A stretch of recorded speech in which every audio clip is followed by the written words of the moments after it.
We've got it. Okay, we are recording so that we can send this out to people who weren't able to take this time, depending on their schedule, on their military service, on all sorts of other things. It's a very difficult time for people with small children who are at home and climbing the walls, and people all over Israel who would normally join us who are unable to for obvious reasons. But I would like to thank those of you who are here and try to get underway. I'm gonna excuse me. So before we begin, I want to preface my remarks with one clarification. The clarification is something that I promised myself on Simchat Torah, the day that this war began, the day the massacre began, actually, not the war. My daughter and son-in-law were here for the holiday, and my son-in-law began to get call-ups from the army starting at 6:30 in the morning, which is extremely early. It has to do with his position and the job that he does in the army. So the day unfolded, obviously, in a horrific fashion, but it unfolded, and by the time the holiday was over, Shabbat and the holiday came out together, I promised myself, and I told everyone in my family who could hear, to do themselves a favor. And when the holiday was over and they opened their phones for the first time, they should not look at images. The images that are coming out on the internet and all over are extremely difficult. They're more than difficult. They're horrific. And I promised myself that despite the need to know what was going on and the need to communicate what's going on with others, I would not look at the images, because you can't unsee those things. And those are not things that any human being should ever see. So there will be this evening no graphic images on this screen. There will be no horror stories. I think that if you want those, there are plenty of sources to get them, but this isn't it.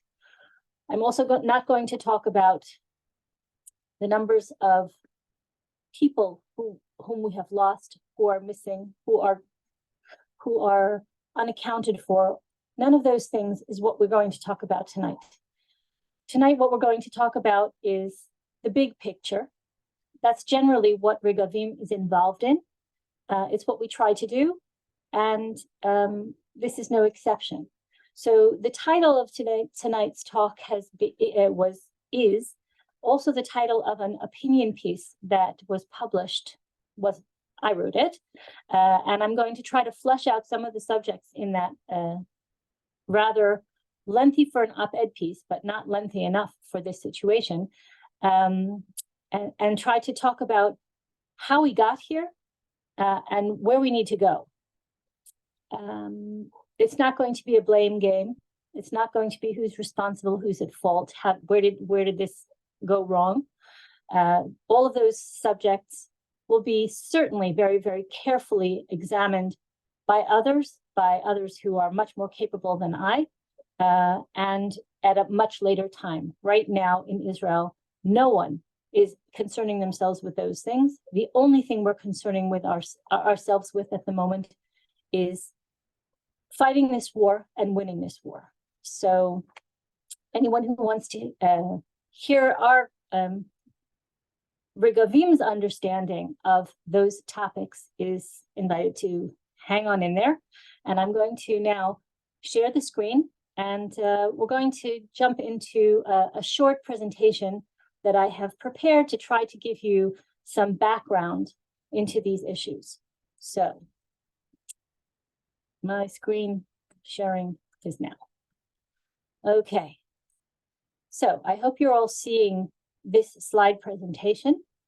And I'm going to give a very, very brief background for some of the people who've joined us tonight for the first time and don't really have a good, any familiarity or positive familiarity with Regavim, the organization I work for, and why it is that I think that this organization and the insights that I have gained working for Regavim make me able to comment at all on any of these issues. So Regavim is an Israeli nonprofit founded in the dark days of 2005. It is a law-based, an interesting combination of fieldwork and legal work. Everything we do begins from the ground and ends on the ground, but it goes through the entire range of Israel's bureaucratic, political, and legal structures and frameworks in order to impact policy at the highest level. Israeli policy that has to do with land use, the protection of Israel's land resources as the most basic expression of Israel's sovereignty in the land of Israel. So there's a lot of negative press about Regavim. There's a lot of people who have, on the one hand, they are accused us of being doomsday prophets and hysterical. And unfortunately, many of the things that we've been saying for many years have come home to roost this past year in a lot of difficult ways. The events of the past 2 weeks are no exception. Others will say that we are racist. We are certainly not. Others will say that we are fascist. We are certainly not. But I'm not going to give you the whole catalog of nasty names that I personally or the organization itself has been called over the past few weeks. As you become familiar with how we do what we do, why we do what we do, I think it will become clear that we are neither racist nor fascist. We are firm believers in equal and universal enforcement of the law, and we want that to be the guiding principle for a Jewish and democratic state. So that introduction out of the way, let's dive in. This is just a written summary of what I just said, so we'll skip over that one. These are just the covers of some of our reports on various issues. All of these reports are accessible, fully accessible on our website. I encourage you to use our website as a resource. Our website also includes our full legal library. Of course, that all of our law cases are available, but only in Hebrew. Any particular issue that you are looking for will have summaries in English if you do a search on our website by subject. So let's get down to it. These are the topics that I'd like to discuss tonight. First of all, the objectives of the war that was declared on Israel by Hamas and others that broke out on the morning of October 7th. Second of all, what the ramifications of the stated objectives are, what we have to learn from them, and what we have to do about them. So that's essentially the three topics. So the first topic is the war itself. The name of this war is the Al-Aqsa Flood. The Palestinian, the Hamas essentially gave it this name, and there's a reason for it. This is, in Arabic, it's called Tufan Alaqsa, the Al-Aqsa Flood. The Arabic writing that you see here on the screen is a quote from the Quran, and this surah refers to the flood of Noah, the flood story, and it says that the unworthy, the wicked, will be washed away in the flood. So this was the inspiration for Hamas's choice of the name of this of this war. And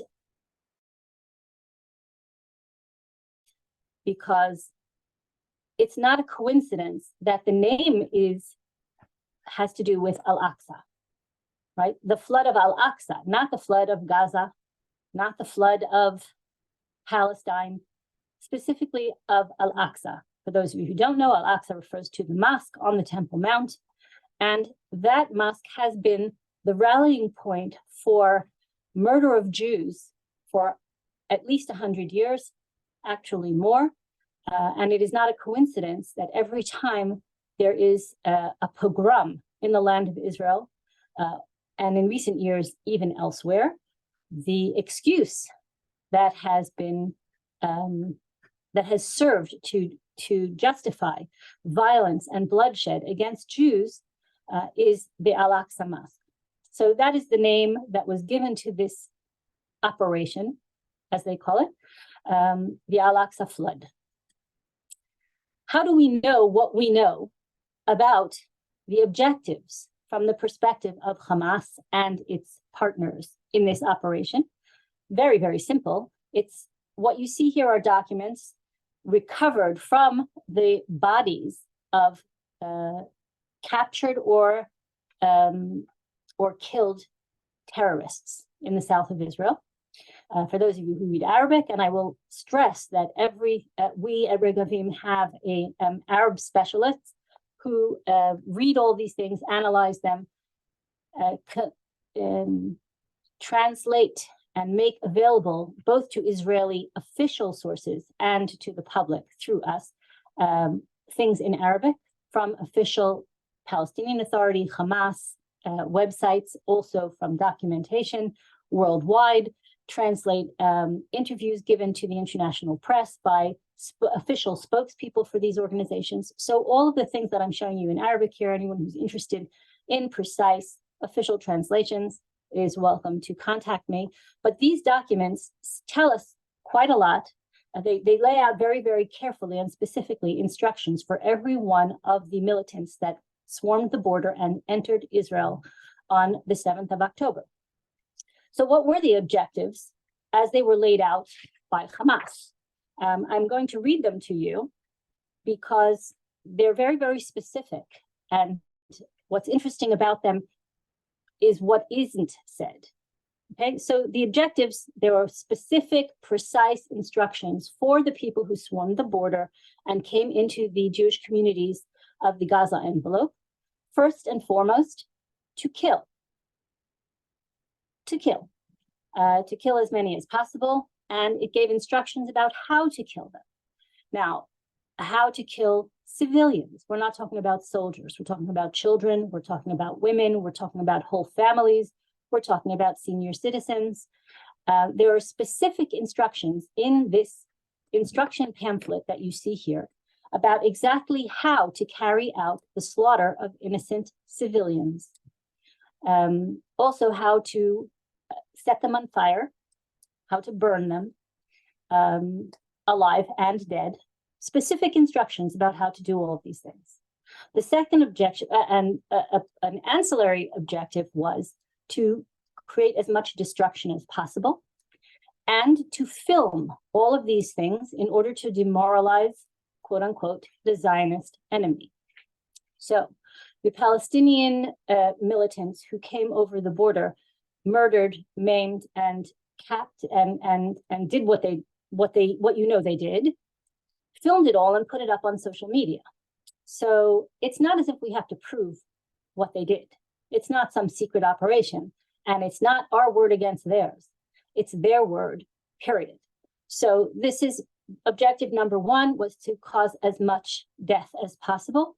Number two was to break the siege of Gaza by taking hostages, and in which case the state of Israel would be forced to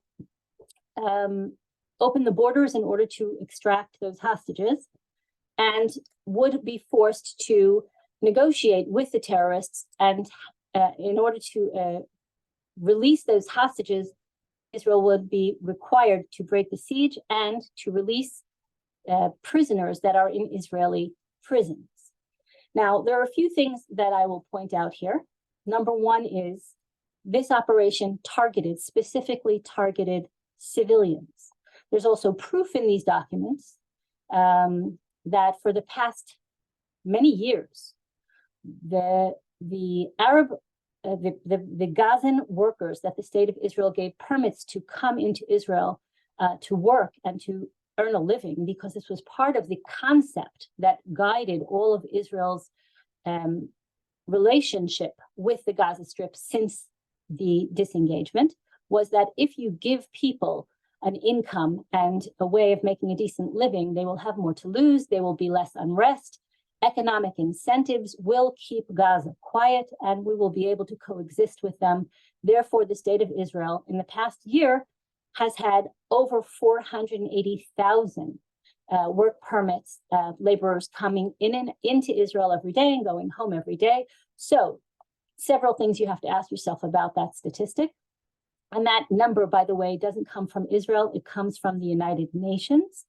So this is an official, internationally recognized phenomenon, and still they talk about the siege of Gaza.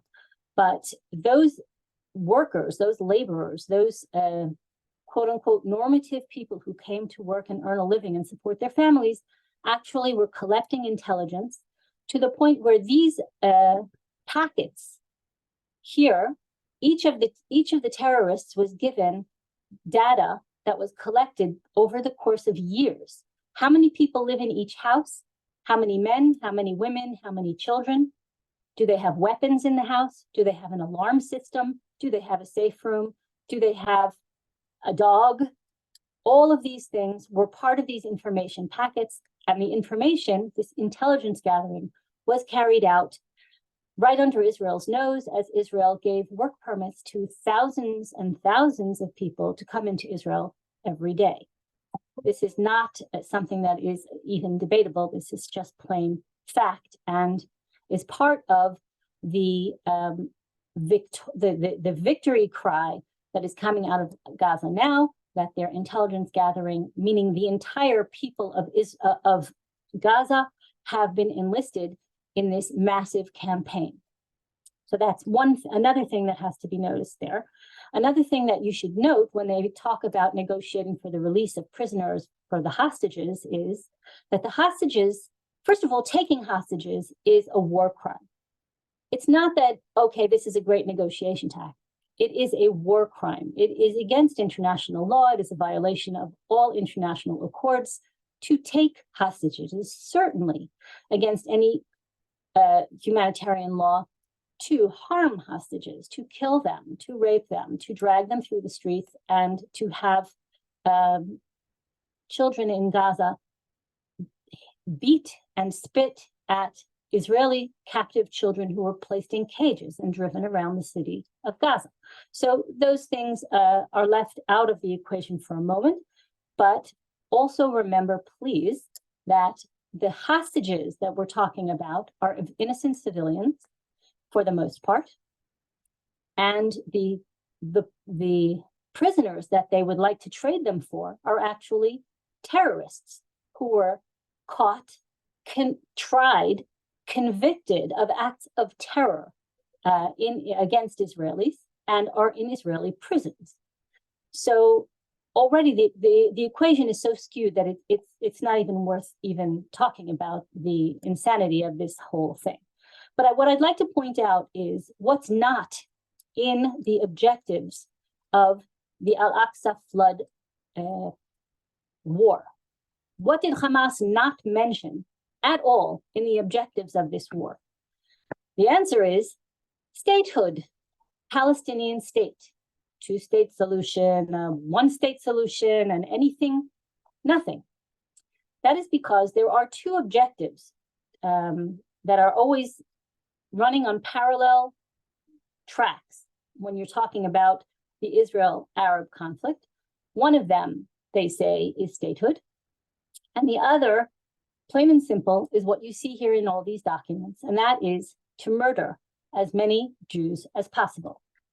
That is something that still remains in the Hamas charter and still remains in the PLO's charter, although that was rule number one in the Oslo Accords, that the Palestinian charter had to be amended, and all armed conflict, armed struggle, eradication of Jews, all of these incitement to violence all of these things had to be removed. That never happened. So from day one, the Oslo Accords have never been upheld. And it still remains a goal of all the Palestinian factions, all of them, even the ones who are theoretically our partners for peace, to eradicate the Jewish people from the land of Israel and beyond for some of them. Another thing that should be noted here, and let's move on, is this. I took this off the internet today. If you go on the internet and you put those words in there, you will see dozens of movie stars, rock stars, social media influencers, heads of state, wearing all sorts of merch, right? That has these words on it. You can buy scarves, you can buy hats, you can buy buttons, you can buy pillows for your living room. From the river to the sea, Palestine will be free. This is actually a Hamas slogan. And I'd like you to try for a minute to fully absorb what it means. First of all, in terms of this war, they're not talking about Judea and Samaria. They're not talking about quote unquote occupied Palestinian authority, Palestinian territory in Judea and Samaria, or areas that were taken in the 1967 war by Israel. They're talking about all of Israel, from the river to the sea. Just to give you an idea of what that is, I took this little map today. It's not very hard to understand. You have the Mediterranean Sea here. You have the Jordan River here. The rest of all of this in between the two is all of the state of Israel. It's everything, right? So when you say from the river to the sea, what you mean is the complete obliteration of the state of Israel. Many people find it very, very trendy to be going around with this slogan without really understanding. I try to believe and convince myself that many of the famous personalities that are repeating this slogan don't really have a full grasp of what it means. But this map tells us something else as well, something that is, I think, the topic for a talk on another night. All these black dots that you see here, all of this black on the map, are areas of Arab settlement in the land of Israel. And that means that part of the equation here is Israel's responsibility to prevent this land mass, this connection, all the way from Syria, Lebanon, all the way down, coming up to Gaza, and coming down all the way to the Sinai, to prevent the creation of a land bridge that will allow Hamas and worse to completely take over the Middle East. We're the only thing stopping it right now. And we're not getting a whole lot of support to stop it from our quote unquote allies. But again, this is a talk for another night. We're going to keep looking at the big picture of this particular war. So we know what we know about the objectives of the war, and we know what we know about the philosophy of Hamas. I'm going to show you now a few minutes of an interview of the Hamas spokesperson on Sky News. This isn't me. This isn't anything else. This was, again, this interview was in the very beginning.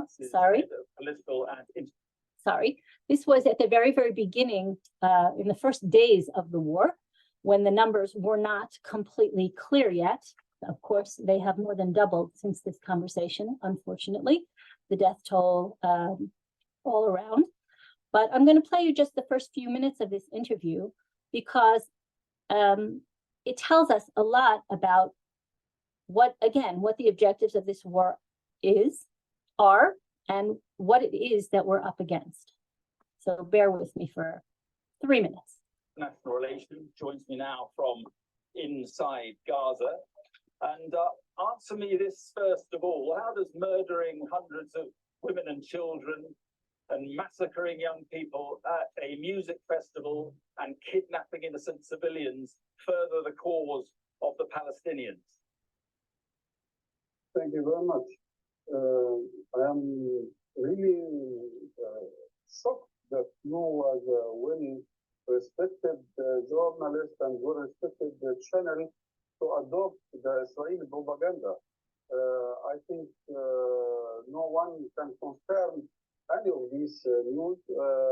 We have the original story. Well, sorry to interrupt. Sorry to interrupt. Are you saying that civilians have not died? We didn't kill any civilian. It depends. What about the 260 bodies? What about the 260 bodies at the music festival? Do you realize how absurd that sounds? Now, within the operation, I cannot confirm this Israeli propaganda, because we have also news and videos showing that Israel and what Israel is today doing inside Gaza, based on the so-called Hannibal doctrine, to kill thousands of Palestinians, including the hostages. And this is an adopted doctrine by the Israeli army. Hang on, Israel is just sorry to interrupt you, but Israel says more than 700 civilians have been killed. They have been appearing at hospitals, in morgues. Israeli military have released pictures of some of the 260 bodies at a music festival. Are you really expecting us to believe that you have not killed civilians? No, we don't have killed any civilian. But I have to say, I have to tell you, as a well-respected journalist, we have also to redefine what does it mean a civilian. I cannot consider a settler in the occupied West Bank who is calling my hand, carrying guns, burning the city of Hawara is a civilian. We cannot continue anyone who is sitting around the borders, working on cyber and artificial intelligence to control and besiege 2.3 million in the biggest open prison as a civilian. I think, well, we hold Israel to account. Just sorry to bother you. I'm sorry to interrupt. Yes, I'm sorry to interrupt, but we hold Israeli officials to account when civilians die. It is Hamas we're talking about now, and you have launched an operation that was deliberately designed to murder civilians. No, sorry. We have responded to a 75 years of occupation. We have responded to a 17 years of a suffocating siege, killing silently 2.3 million Palestinians. We have responded to the total control and humiliation and insulting Muslims around the world by the incursions of settlers to the mosque. We have responded to 5,800 prisoners. Dr. Bassem Naim, Hamas's head of political. Okay, so you've seen it. I'll just talk about some of the things that he said, and I need to point out to you, I can't stress this enough. What the Hamas spokesperson said is, there is no such thing as an Israeli who is a civilian. Every Israeli, he starts off by talking about people who live in the West Bank, settlers, and that's really the buzzword because they have launched a campaign. They launched a campaign many years ago, completely dehumanizing Jews who live in Judea and Samaria. The word settler is open season, right? So we can't consider a settler to be a civilian. Now, what does that have to do with people who live on the Gaza border? The Gaza border communities that were decimated were part of the kibbutz movement, left-leaning, socialist-leaning, secular, non-settler populations in areas that have been part of Israel proper under international law since 1948. So those people, he says, can't be considered civilians either because they are sitting near the border and spying and using artificial intelligence to control the Palestinians and besiege them for 75 years. Now, he said 75 years, correct? 75 years is 1948. So we all, everyone who lives in Israel, are the settlers of 1948. again, from the river to the sea.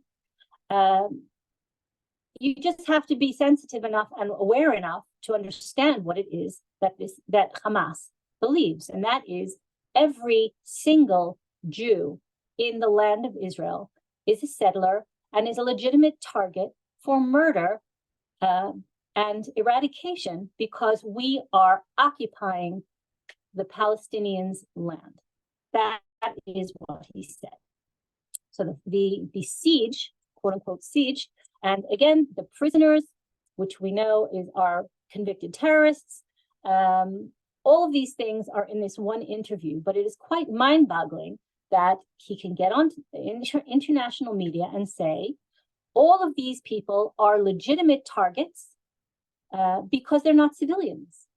So, and gloss over the fact that there are actually rules about all of this. Anyway, so that's one piece. I have here a video, which I don't think I need to burden you with. It's a few seconds. This is this Hamas spokesperson thanking Iran for providing the weapons, the money, the equipment, the technology, the knowledge, the training that enabled them to do all this. Notice all of our great friends here. All the heads of Hamas are here.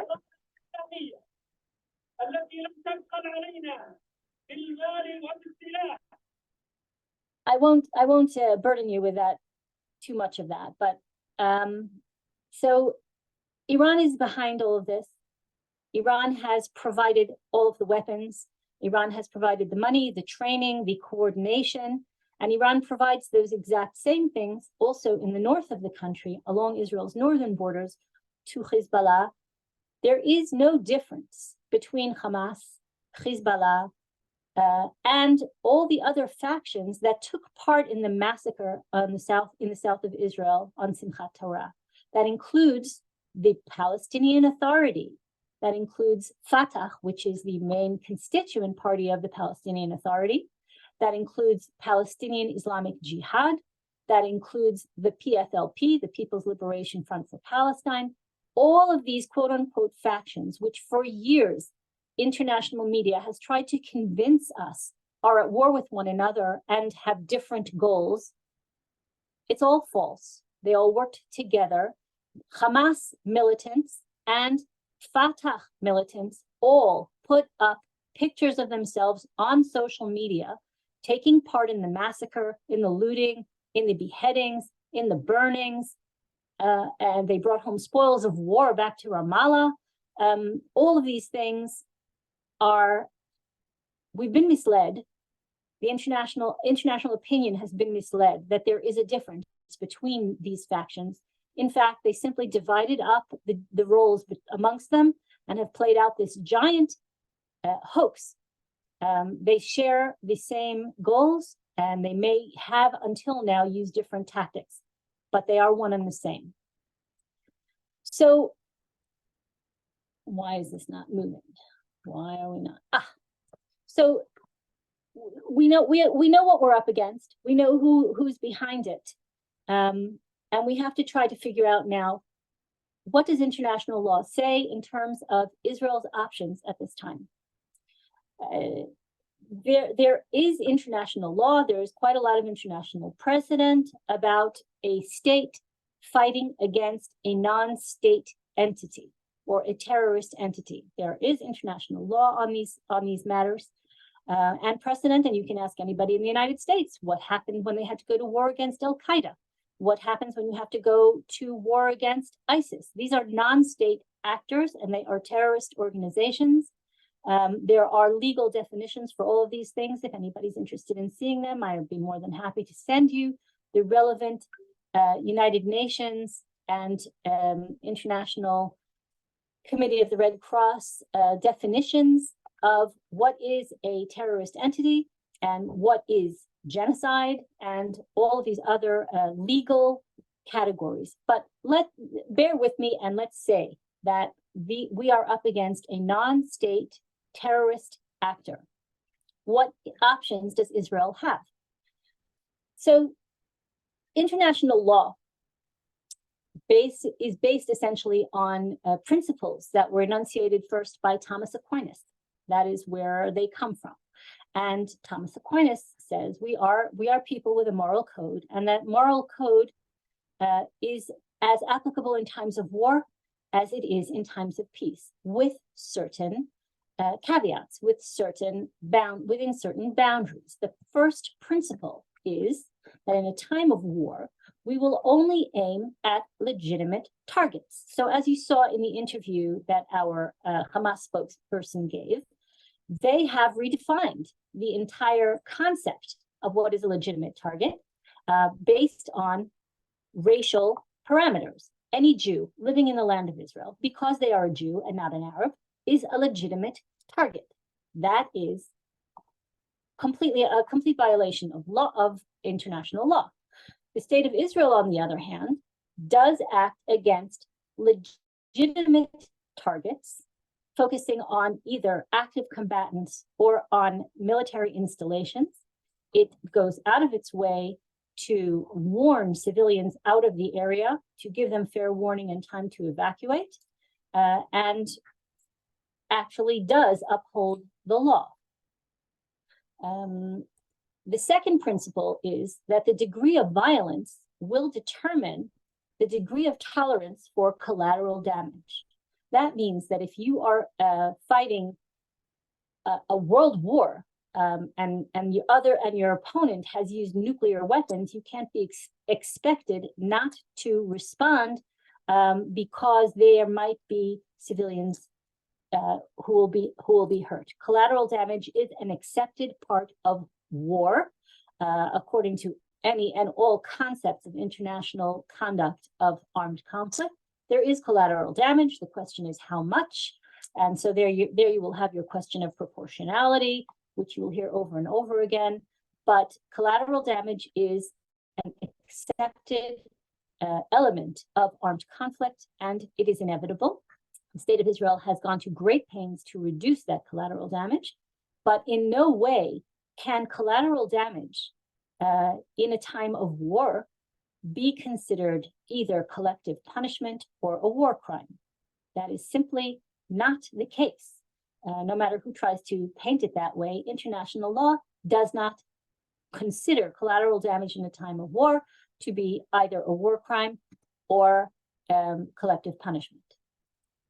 The third principle is actually enshrined in the 1948 Genocide Convention, and it requires every signatory state to act actively, to take active part against perpetrators of genocide. There are clear definitions of what genocide is. I will cut to the chase, and I will tell you that according to international law, targeting the people of Israel because they are the people of Israel, because they are Jews, and attempting to kill as many of them as possible with as much pain as possible are classic examples of what a genocide is. I don't think that anybody watching this video needs to be told what genocide is. We've been there. We've done that. This is genocide, and according to international law, every signatory state, and most countries in the world are signatories to the Genocide Convention, every single one is required to act against Hamas and the others who took part in this massacre. And that is their requirement, their duty under international law. Israel is actually upholding that law by acting against the perpetrators of this genocide. So don't let anyone tell you otherwise. The question really is, why isn't anyone else? Why is Israel left to uphold international law all by itself when every other country is also required to take part in this war and eradicate the perpetrators of genocide? Now, these three United Nations Security Council resolutions, 1373, 1368, and 1269, all make it very, very clear that it is prohibited to provide aid to terrorists or terror organizations. Now, the next sentence is crucial. If no mechanism is in place that will ensure that the aid will not be used by terrorists, it is immoral and prohibited to provide aid, as this would prolong the conflict and result in additional loss of life. So when you have all of the Hamas supporters in the United States government tell you that Israel must provide humanitarian aid. And when you have President Biden insisting that Israel must provide humanitarian aid, that is actually a violation of international law. Israel must not provide aid, humanitarian or otherwise, to the Gaza Strip or any of the people there until such time as it can be ensured that it will not fall into the hands of Hamas and prolong this conflict and lead to more loss of life. And that is certainly not the case. We know that for years, almost all the humanitarian aid that came into the Strip from all around the world was commandeered by Hamas, was either sold on the black market in order to use the money to buy arms and weapons and rockets, etc., or it was used for the benefit of the leadership of Hamas, who live very, very comfortable lives and are in no danger even today with all of the bombing going on. So it is actually against international law to provide, quote unquote, humanitarian aid at this time to anyone in the Gaza Strip. Now, those things being said, what options are available? And having seen what we've already seen, here are some of the options that are available.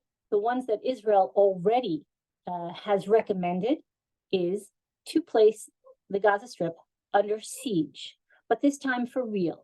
Although you have been hearing for 17 years that Gaza is under siege, that is actually completely false.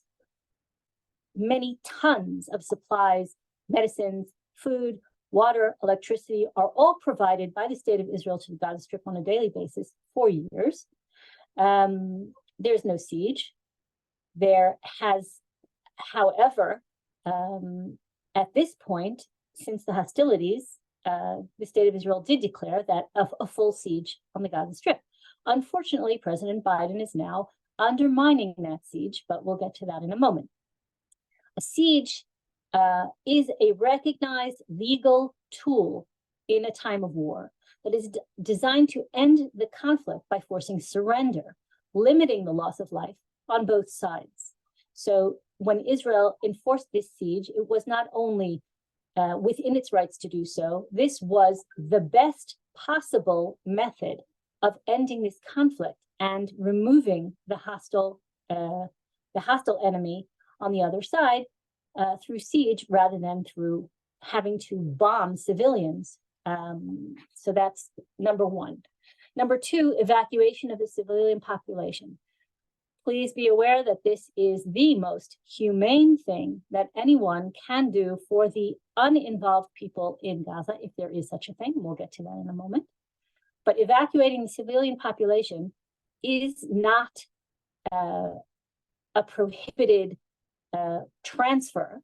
It is a humanitarian lifeline for people who are in a war zone. And those people who choose to leave should be allowed to do so. I remind you again that the Gaza Strip has another border, not only Israel's border, but the Egyptian border. And I would ask you to ask yourselves a very simple question. Before 1967, who was in charge of Gaza? The answer is Egypt. When Israel decided to withdraw from Gaza, the natural result should have been that Egypt would reassume responsibility for the Gaza Strip, but it refused to do so. It has completely withdrawn any and all responsibility for Gaza. This should not be allowed to happen under international law. That's first of all. Second of all, the Palestinian Authority should be the first ones asking for this humanitarian solution and enabling these people to be relocated at least temporarily, and is actually, and I can show you the footage if I weren't running out of time, demanding and from the people of Gaza not to leave. So the Palestinian Authority is actually using the Palestinians of Gaza as human shields, which is a war crime. It is making them stay in a war zone, which is a war crime. It is denying them humanitarian relief, and the Palestinian Authority is as much to blame here as Hamas. The third thing is international pressure. The United States supplies armaments and other supplies that have come to Israel have come with not just strings, but massive conditions attached to them. However, no pressure has been applied to other parties that are part of this equation. Egypt is not being forced to bear the burden. Jordan is not being forced to bear the burden.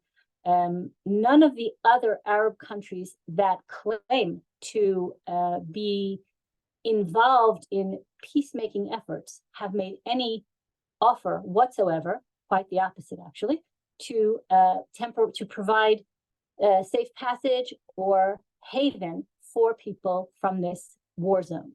So international pressure should be refocused away from Israel and onto the other countries that are concerned in this, and particularly Egypt, that has full responsibility for closing its border and not allowing uninvolved civilians to flee. International organizations are up to their ears in this whole situation. I believe in other webinars, I have discussed at length the role of the European Union and the United Nations, UNRWA, UNESCO, all of these international bodies in actually creating this situation. But at this particular moment, I want to give a shout out to the International Committee of the Red Cross, which is the international standard bearer for the protection of civilians and the protection, particularly of hostages. The International Red Cross says that they can be anywhere in the world within 3 hours, and that it is their main mandate to attend to the safety and safe return of hostages. When asked when asked about the situation in Gaza at the moment, the International Red Cross said, well, we aren't in Gaza because we haven't been invited. So let that sink in for a moment. There's a few things you should know. The International Red Cross is in fact in Gaza. They are in Gaza in the form of the Palestinian Red Crescent.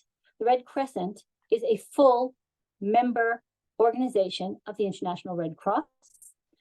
And they are in Gaza on the ground. Unfortunately, many Red Crescent employees are sitting in Israeli prisons because they're actively involved in terrorism.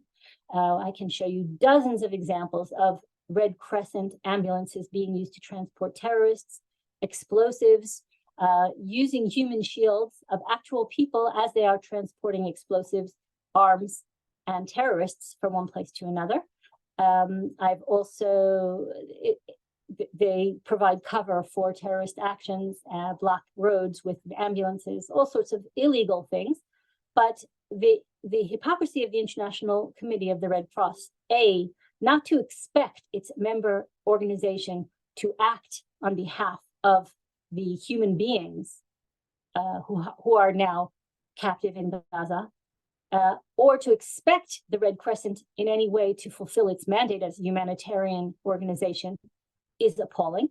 In addition to that, it's kind of hysterically funny in my eyes that the ICRC says they need to be invited to come to Gaza in order to do their job.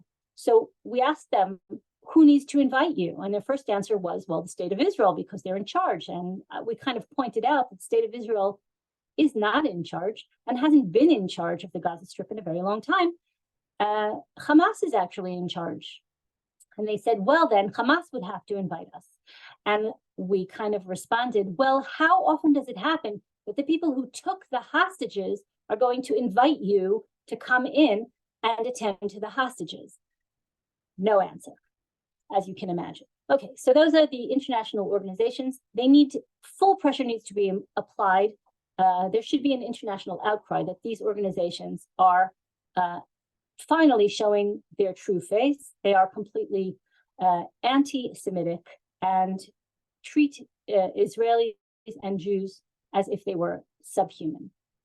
Long-term steps, and I'm going to try to wrap up with this because we are need to leave some time for questions. Long-term steps, again, we need to disband UNRWA. I would point out that according to statistics, the people who carried out the butchery in the Gaza Strip on Simchat Torah. I have the statistics here. I'm looking for them. Yes. Statistically speaking, the way that you raise a murderer, a person who has no problem butchering innocent civilians and beheading children and putting bullets in infants in their cribs, is that you teach them for decades that Jews are subhuman. And that has been accomplished through the UNRWA education system in Gaza, as well as in the Palestinian Authority. And the curriculum that they have, that these children, 4 out of 5 of the people involved in the massacre, 4 out of 5 of them, of approximately 2,500 terrorists who came into Israel last week, 4 out of 5 of them are the products of the UNRWA education system. Think about that. That's what they're teaching them. So that has to happen immediately. And the source of the funding for all of this terrorism, all of the arms, all of the rockets, all of the training, all of the armored vehicles, all of it has to be dried out. The United States has not frozen Iranian assets. It has not stopped passing them billions of dollars in chunks.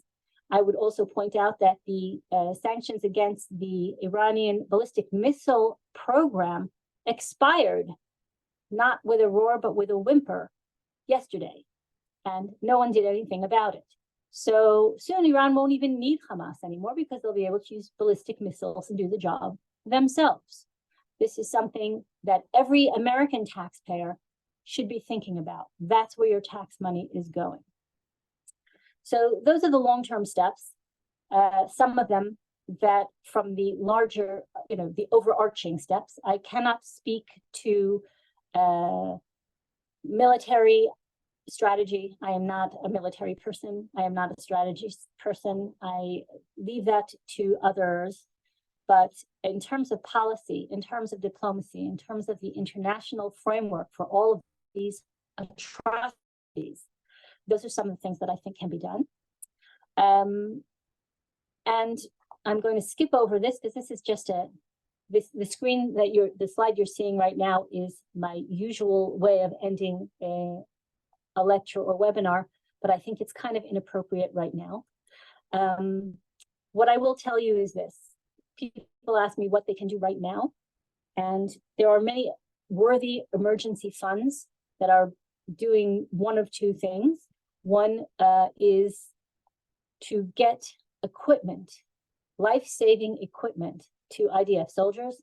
The amount of soldiers that have been called up now is unprecedented. There has never in Israel's history been a mobilization of this size. We need material. We need helmets. We need bulletproof vests. We need tactical suits. We need night scopes. We need headlamps. We need bigger things too, like heat-sensitive drones, night vision gear. All of these things cost money, and we're scrambling. We're scrambling. The state of Israel is dealing with too many fronts at a time. So we put together a consortium of organizations and people, and we're trying to get money that buys equipment, and that equipment goes straight to company commanders. No middlemen, none of that. The link to those things is in our in the newsletter, the Regavim's newsletter that went out yesterday. I encourage anyone who doesn't receive that newsletter to send me an email, and I will immediately see that you get that newsletter.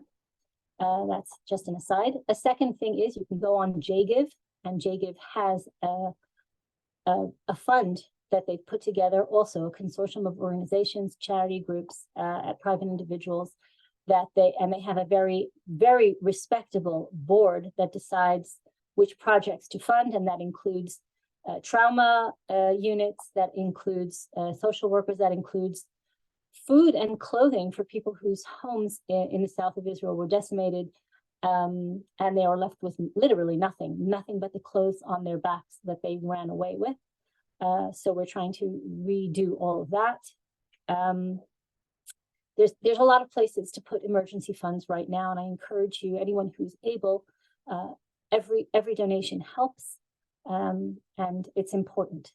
I will not speak to you about donations for Regavim at this point, but I will say that Regavim continues to be at the forefront of those who are trying to prevent another Simchat Torah massacre.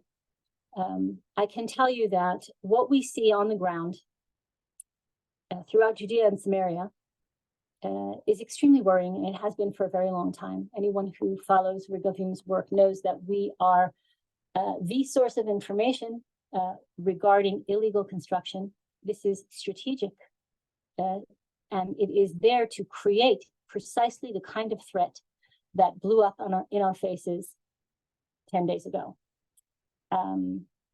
If the situation is not reined in, and I don't want to be a prophet of doom, but if the situation is not brought under control, I'm going to stop sharing the screen, sorry. If the situation is not brought under control, we won't have Gaza envelope communities anymore. We will have Israel envelope communities, because when you have a base of terror that stretches through the entire heart of the land of Israel, there will not be one single inch of the state of Israel that is not susceptible to precisely what we are seeing now in the south and beginning to see in the north. So yes, this is what we do. We try to wake our politicians up to the danger. We try to document it, give them and force them when necessary to face these challenges before it's too late. We've been talking about the south of Israel for a very long time. We are talking about the north. We're talking about Judea and Samaria, and we'll continue to do so. So when the crisis abates, please consider supporting Regavim's work so that we can prevent this from happening again in the future. I'm sorry that I ran a little long today, but I would like to answer some questions. Two questions were submitted beforehand. I think that I addressed them in my remarks. One was, does U.S. foreign policy prevent victory? The answer to that is absolutely yes. I believe that is unquestionably the case. U.S. foreign policy is not our friend right now. President Biden's speeches were very nice, but their content was terrible. First of all, he never mentioned ever one single time the source of all of this, and that is Iran. The United States continues to pass billions of dollars over to Iran, and we know that those billions are raining down on our heads here in rockets. So yes, American foreign policy is preventing a decisive victory. And in that way, it is completely undermining the balance of power in the Middle East and destabilizing the entire Middle East. Because without Israel being able to show that it can create a decisive victory against this sort of attack, the entire Middle East is in jeopardy. And when the Middle East is unstable, the rest of the world can't sleep at night either. Another question was, given that the biggest problem with a long war is economic, et cetera, I'd have to disagree with that, because in our case, the economy is a problem, but the real problem with an extended conflict and the situation we're in right now of waiting because the American president came to Israel and waiting because the United States is putting pressure on us for a ceasefire and other things like that.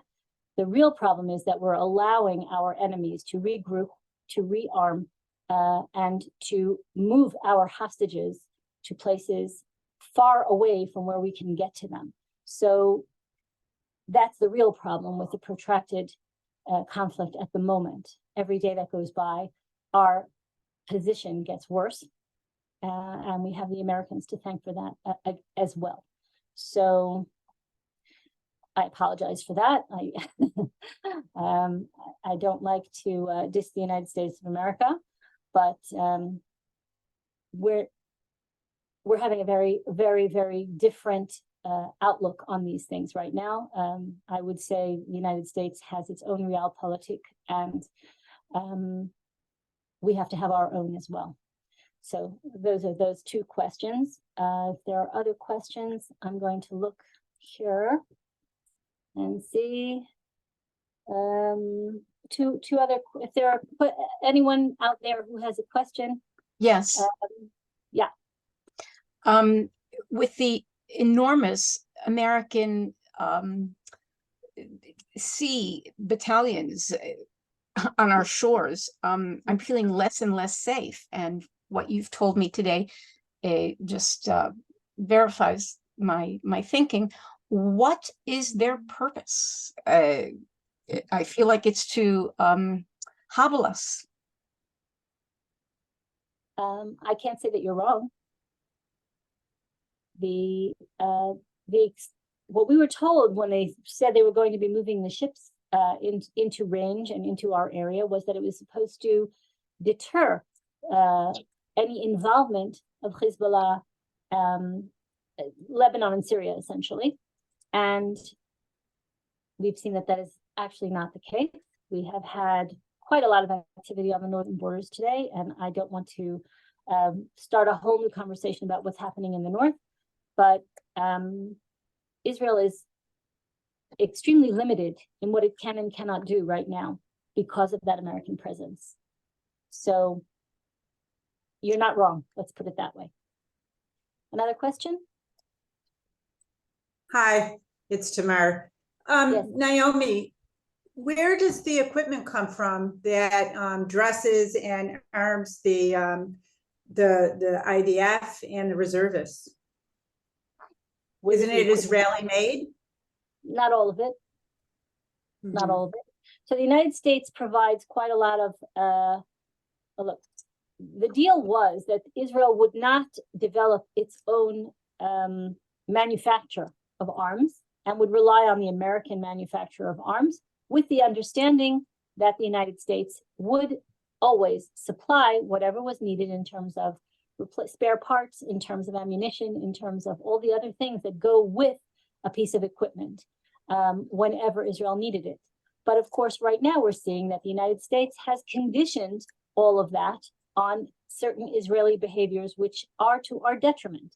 So I think there's a lesson to be learned there, certainly. And that is that relying on the United States is not such a great idea either.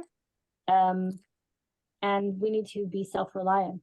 And I believe that after the dust settles here, there's going to be some major reconsideration of those things. The United States at present is resupplying and is supplying parts and all those things, but with very, very strict conditions that are not to our advantage. So what would happen if Israel said, all right, we don't want we're going to drop US aid. Well, aren't there, can I just ask you, that's not something that can be done in overnight. That is something that takes decades to build up an entire industry that we don't have. Again, Israel is a very small country with very, very few natural resources, and metals are extremely expensive here, and silicone is very expensive. It's not that simple.